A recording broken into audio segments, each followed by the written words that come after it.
Вы имеете в виду про инцест и прочее, прочее?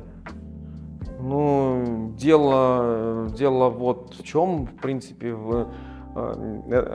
современные заводчики, они разводя там тех же самых лошадей, они берут какую-то одну очень, очень чистую генетическую пару, в которой минимум изъянов, и какой-то момент,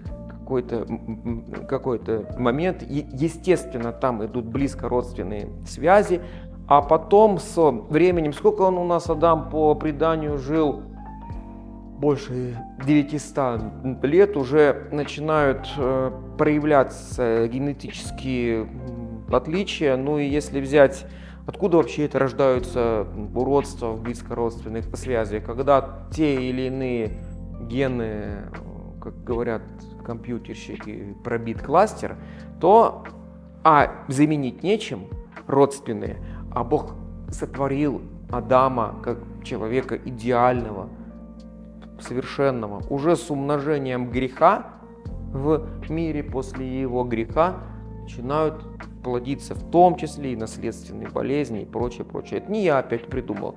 Наказание за грех — смерть. Вообще этот вопрос достаточно очень серьезный, мы в такой вот рилс короткий его не вместим.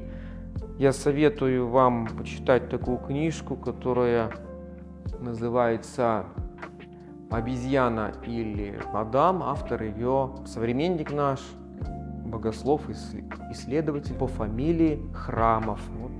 Рекомендую, кого действительно интересует вот тема антропологии.